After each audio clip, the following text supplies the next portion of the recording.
एक शाम जोरों की बारिश होने लगी। घोंसले की छत से पानी टपक टपक कर रानों के बच्चों गुड़िया और कुकू पर गिर रहा था। माँ, बहुत ठंड लग रही है। ये पानी सीधा मेरे ऊपर गिर रहा है। माँ, हमारा घर टूट क्यों रहा है? क्या हम हमेशा ऐसे ही भीगते रहेंगे? मेरे बच्चों, सब्र करो। कल सुबह होते ही मैं घोंसले की मरम्मत के लिए किसी से मदद मांगूंगी। तुम बस हिम्मत रखो।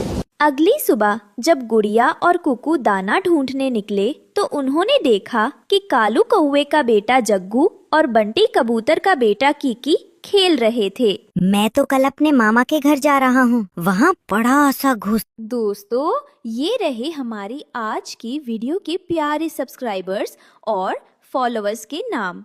देवराज, लक्ष्मी, आरुषि, सालेहा, आइजा। जो नहीं चुने गए, चिंता मत करो, अगली बार तुम भी बन सकते हो जंगल के सुपरस्टार। दोस्तों, अगर आप भी चाहते हैं मैं आपका नाम अपनी कहानी में लूं, तो देर किस बात की, जल्दी से कमेंट करके अपना नाम हमें भेजें। घोंसला है और खाने को ढेर सारे फल हैं। मैं भी जा रहा हूँ। मेरे मामा मामी मुझसे बहुत प्यार करते हैं। जग्गू और कीकी की बातें सुनकर गुड़िया और कुकू को अपने कालू मामा की याद आ गई। गुड़िया और कुकू भागते हुए अपनी माँ के पास आए। माँ, हमें भी अपने कालू मामा के घर जाना है। हाँ माँ, जग्गू और कीकी भी जा रहे हैं। आपने कहा था ना, हमारे मामा बहुत बड़े जंगल में रहते हैं, हमें भी वहाँ जाना है। बच्चों, अभी नहीं, हमारे मामा बहुत दूर रहते हैं। और देखो, हमारा घोंसला भी तो टूटा हुआ है। मुझे पहले इसकी मरम्मत करानी है। लानो चिड़िया उम्मीद लेकर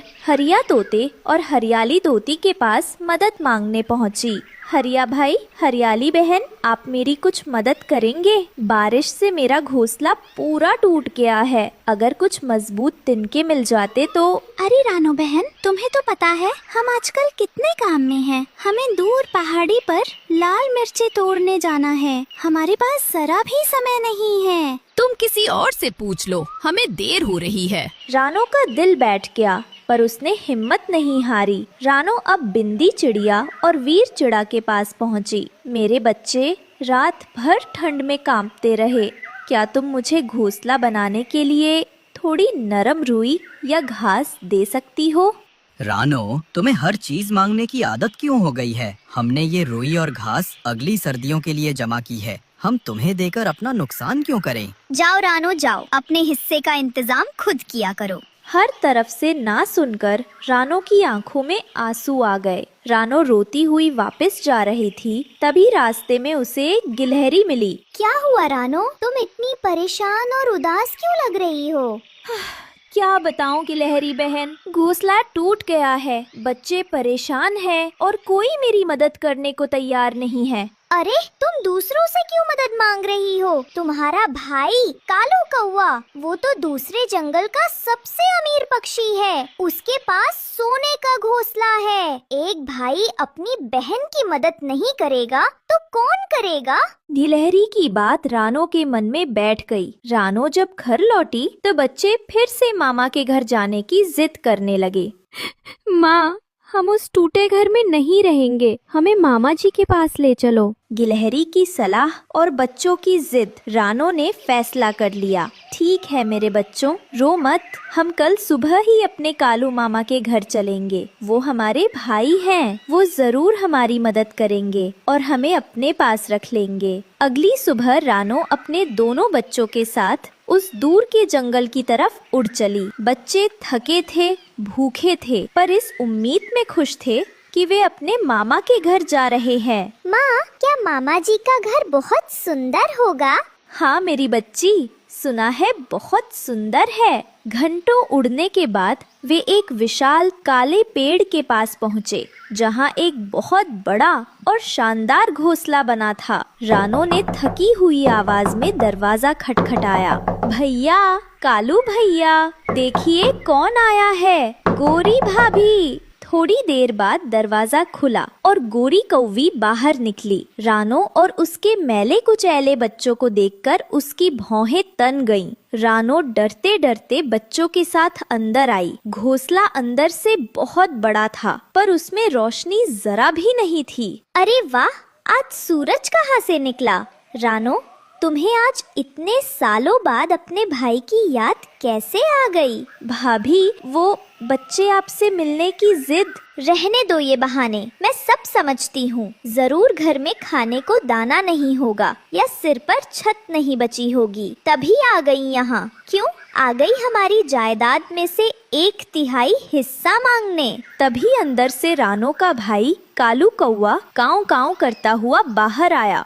भैया, रानो, तुम यहाँ क्या कर रही हो? तुम्हें यहाँ का पता किसने दिया? गुड़िया और कुकू ने अपने मामा को पहली बार देखा था। वे डरकर रानो के पीछे छिप गए। माँ, ये कौन है? ये इतने काले क्यों हैं? हाँ माँ, ये तो तोते और कबूतर जैसे सुंदर भी नहीं हैं। ये हमारे मामा हैं। अपने बच्चों की मासूम बात सुनकर रानो कांप गई, लेकिन कालू और गोरी ने वो बातें सुन ली थीं। सुना आपने? सुना?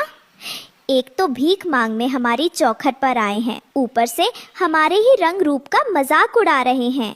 रानो, तुम्हारी हिम्मत कैसे हुई? तुम और तुम्हारे ये बदसूरत बच्चे मेरे घर में रहकर मेरी ही बेइज्जती करोगे? मुझे लगा ही था तुम कोई मुसीबत लेकर आई हो। भैया, ये बच्चे हैं, नादान हैं, इन्हें माफ कर दो।